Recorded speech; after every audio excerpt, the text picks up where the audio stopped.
Professor do céu, eu tô na repescagem, o que eu faço agora? Para onde que eu devo ir? Olha só, se você está na repescagem, talvez esse vídeo te ajude. Então fique por aí, porque nesse vídeo aqui eu vou te mostrar como que você pode avaliar e corrigir os teus erros e assim ter uma aprovação lá na prova de repescagem que acontece em dezembro.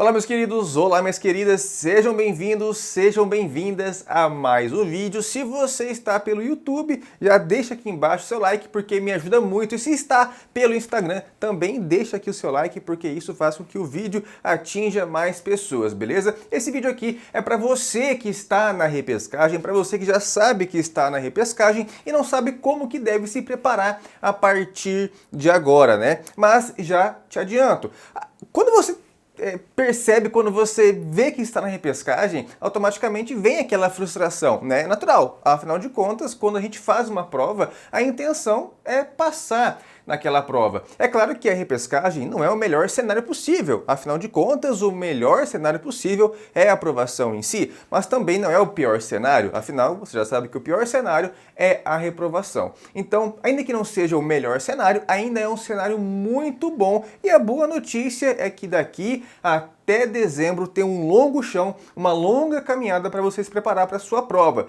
Mas a questão é a seguinte: não basta ter todo o tempo do mundo para a sua prova se você não se preparar com estratégia. Não basta você ter todo o tempo do mundo se você permanecer nos seus erros. Não basta ter 2 anos de estudo para a prova se você continuar estudando da maneira que você está estudando, né? Porque muitas vezes o teu erro está no estudo, outras vezes não. Então, para que você consiga, a partir de agora, reajustar a tua rota, pegar o caminho correto que vai te direcionar até a aprovação na segunda fase, na repescagem, é preciso que você avalie os teus erros. Onde que você errou na prova? Realmente existiram erros? Quais foram os pontos negativos? A partir daí, você começa então a estudá-los e começa a corrigir esses erros, né? Assim você consegue reajustar a tua rota, caso contrário vai ficar um pouco complicado de você passar nessa prova. Por isso, nessa aula aqui, nesse pequeno vídeo, eu trouxe para vocês 4 possíveis fatores que contribuíram para a sua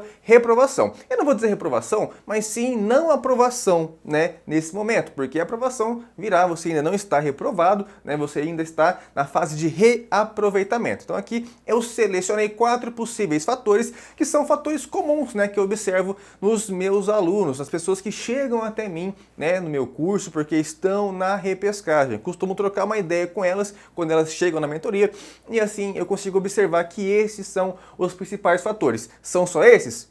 Claro que não, esses são os principais fatores, né? Existem outros, mas aqui eu vou tratar aqueles que realmente têm relevância para você, né? Primeiro, gerenciamento de tempo, né? O gerenciamento de tempo, pessoal, é a maior causa de reprovação, tá bom? É uma das maiores causas de reprovação, direta ou indiretamente, né? Porque tem aquelas pessoas, é claro, que não conseguem entregar a prova completa nas 5 horas de prova. Então aí o gerenciamento de tempo é uma causa direta de reprovação. Mas tem aqueles também que conseguem entregar a prova inteira a tempo, mas é no limite, né? E acaba fazendo essa prova correndo. Então você acaba não tendo o tempo suficiente e necessário, com tranquilidade, para você analisar as questões e responder da maneira adequada. Então aqui o gerenciamento de tempo é uma causa indireta de reprovação.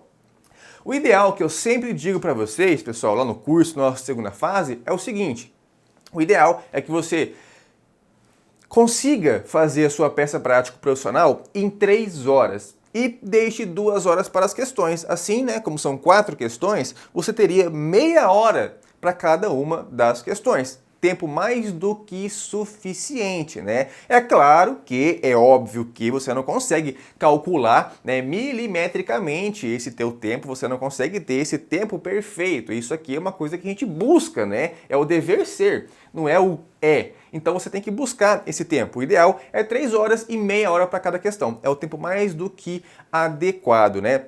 Mas, como eu disse, não é algo exato, não é uma fórmula exata, mas existem sim algumas maneiras, né, algumas dicas práticas que você pode implementar na tua preparação e também na tua prova para que você consiga chegar perto desse número ideal ou até mesmo menos do que isso. Tem vários alunos que conseguem fazer a prova em menos de 4 horas e tem uma nota excelente, acima de 8, acima de 9. É claro que cada pessoa é uma pessoa e você não precisa buscar esse resultado. O que eu quero dizer é que sim, dá para você fazer a prova num tempo muito melhor, com mais atenção, né, com uma resposta mais completa. Então, quando nós falamos em gerenciamento de tempo, as principais causas relacionadas, né, ao gerenciamento de tempo, ao mau gerenciamento de tempo, à má administração do tempo, é basicamente o sujeito, né, o candidato, fazer o rascunho da peça e fazer o rascunho das questões e não treinar por meio de simulados, tá? Vamos parte por parte. Primeiro,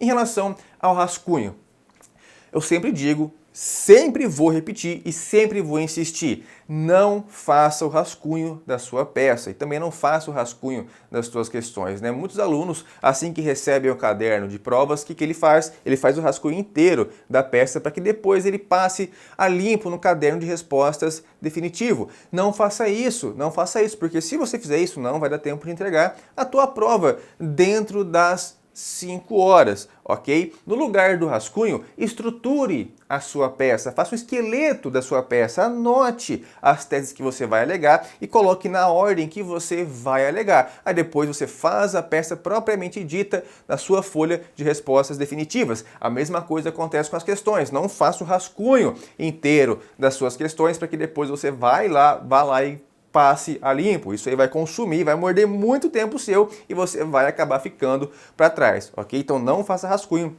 No lugar, você tem que estruturar a sua peça. Falo bastante disso aqui no canal, tem vídeos onde eu passo algumas técnicas para vocês, inclusive daqui a pouco eu vou gravar uma aula sobre gerenciamento de tempo, então saia daqui e já vá procurar essa aula que certamente está aqui na playlist do canal de segunda fase, ok? Professor, entendi, eu não posso fazer rascunho, né? Não, quer dizer, você pode, mas não deve. A prova permite que você faça o rascunho porque ela dá a folha de rascunho, mas você não deve fazer o rascunho, você deve estruturar essa tua peça e as tuas questões na folha de rascunho.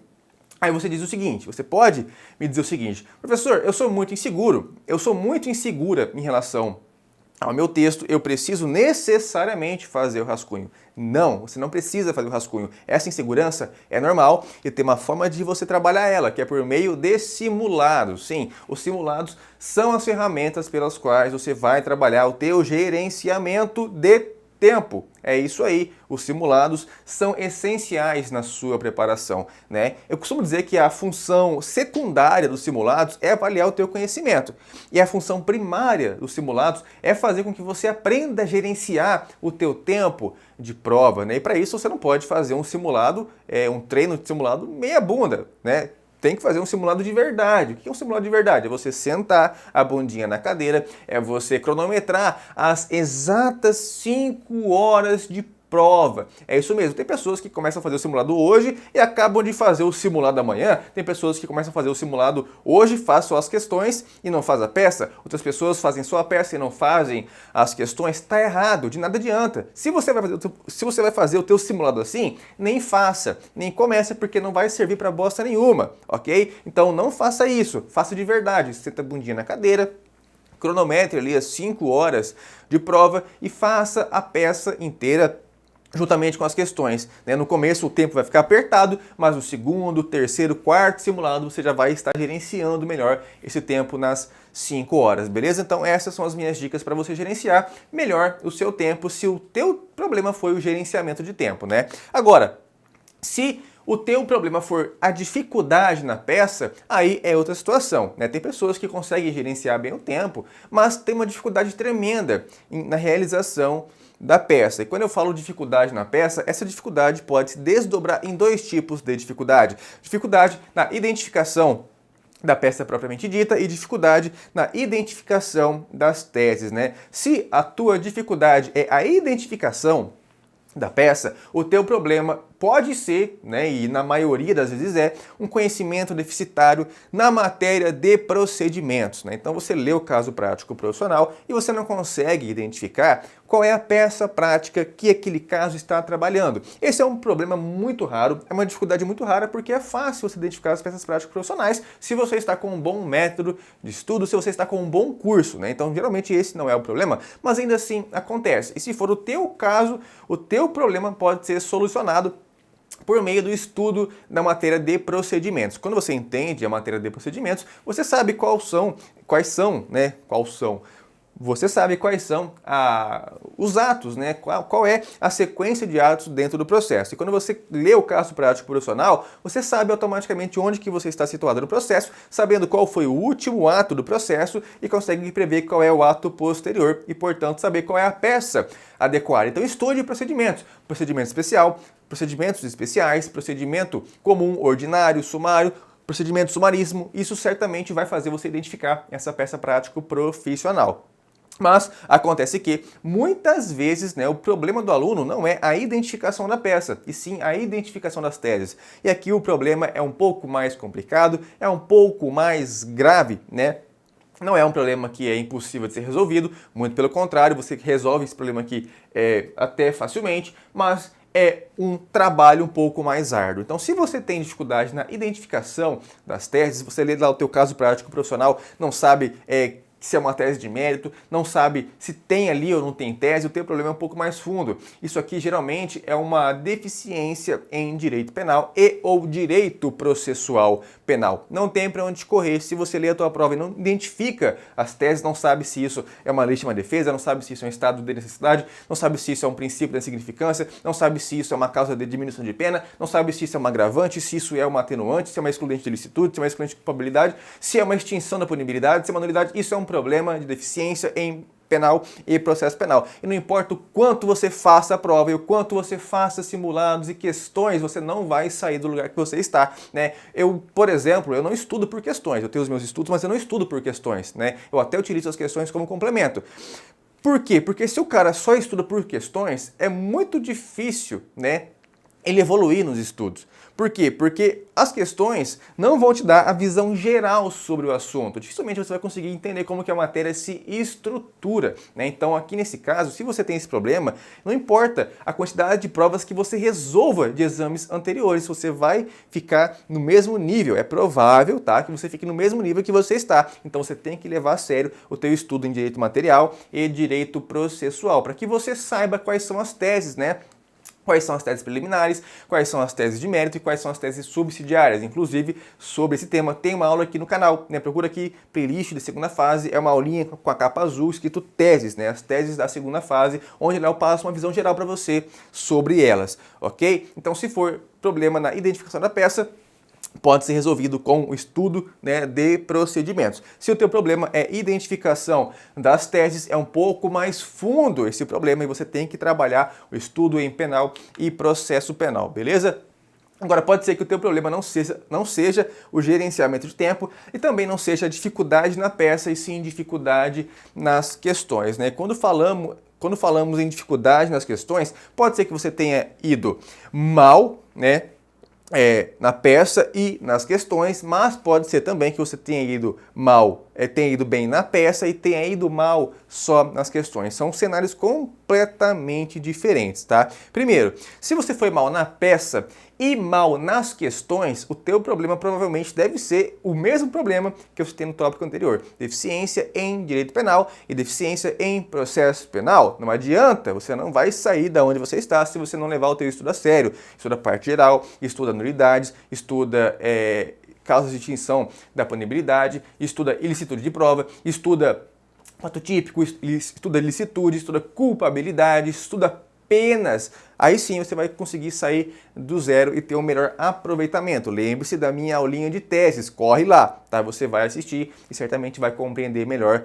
esse assunto. Então, se você foi mal na peça e mal nas questões, esse provavelmente é o teu problema. Agora, se você foi mal só nas questões, ou seja, teve um bom desempenho na peça e foi mal nas questões, aí é outra situação. Quando isso acontece, o que o aluno começa a fazer? O aluno ele entra em desespero e começa a pensar que existe uma técnica secreta de resolução de questões discursivas. Ele começa a pensar, a imaginar e a procurar um método, né, infalível de redação, de resolução de questões que vai fazer o cara ser aprovado. Não, isso não existe. Se o teu problema ele foi só em relação às questões, é muito difícil, né? É improvável que o teu problema seja as questões em si. Ok? E nesse caso, se você foi bem na peça e mal nas questões, é improvável que o teu problema seja substancialmente dificuldade em direito penal e processo penal, porque você foi bem na peça, né? Então vai ser muito raro acontecer de cair um exame de ordem onde você saiba todas as teses da peça e você não saiba as teses das questões. Então, quando isso acontece, quando você vai mal nas questões e bem na peça, existem algumas razões, né? E uma delas pode ser justamente o gerenciamento de tempo, né? Então você tem que levar isso em consideração também, ok? É claro que também existem algumas técnicas de redação de questões, inclusive tem um vídeo aqui no canal que eu vou gravar daqui a pouco, que é justamente sobre como resolver questões discursivas, procura aí na playlist de segunda fase, né? Mas é bem provável que se você foi mal nas questões apenas, o teu problema é gerenciamento de tempo, né? Observe isso, pode ser que seja, aí você consegue corrigir. Porque, por exemplo, você gasta 4 horas só na peça, quando você vai para as questões, você já está desesperado e não dá o devido tempo de você fazer aquelas questões, porque você já vai estar com a cabeça no relógio e você não consegue pensar com a mente limpa. Isso aí certamente pode prejudicar o teu desempenho, ok? Então preste bem atenção, verifique, né? Tente lembrar se esse foi o teu problema. Quando que você começou a fazer as suas questões discursivas? Faltava muito tempo? Faltava pouco tempo? Porque muitas vezes, né, você sabe as questões, mas o tempo ali te limita, puxa o freio de mão e você não consegue dar 100% do teu cérebro. Inclusive, isso fica muito evidente quando você sai da sua prova e relê a prova em casa. Você percebe que ali a prova é outra, né? É muito mais fácil, as respostas surgem com clareza, porque na prova tem a pressão, que já é natural de uma prova como um todo, e também tem essa questão do tempo, beleza? Então essas são as três iniciais possíveis, os três iniciais possíveis fatores de um desempenho insuficiente nessa prova. Temos ainda um último fator que pode ser que tenha contribuído para sua não aprovação nesse momento, que é o fator psicológico, que é o equilíbrio emocional, né? Primeiro, todo mundo vai para a prova, né? 99,9%, a não ser que você seja um russo muito maluco, né? Todo mundo vai para a prova com um grau de emoção, né? Com um grau de ansiedade, com um grau de nervosismo. Isso é completamente comum, ok? Então esse nível básico de nervoso, de ansioso, todo mundo tem. O que você tem que ficar esperto, ficar atento, é se esse equilíbrio emocional, ou melhor, esse desequilíbrio emocional, ele está inviabilizando a sua realização da prova, né?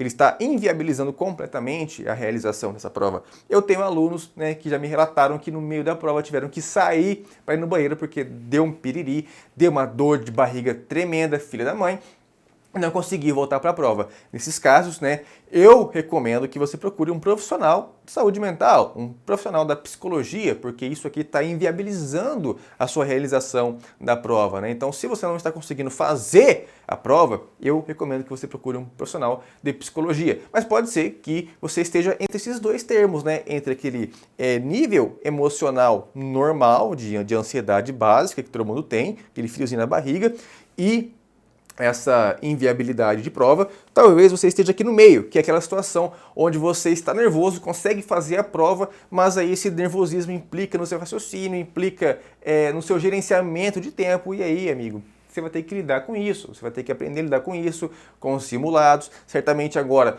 no seu exame de ordem, na repescagem, você já vai estar melhor, porque você já está acostumado com a última prova. Então, ainda assim, talvez seja interessante você procurar um profissional da psicologia, né? Então, é caso a caso. Verifique no seu caso concreto se isso inviabiliza a realização da sua prova ou se isso é apenas uma questão de ansiedade. Se for apenas uma questão de ansiedade, é completamente normal. Infelizmente, não tem um botãozinho que você pode apertar para desfazer isso, né? Então, pessoal, é basicamente isso, ok?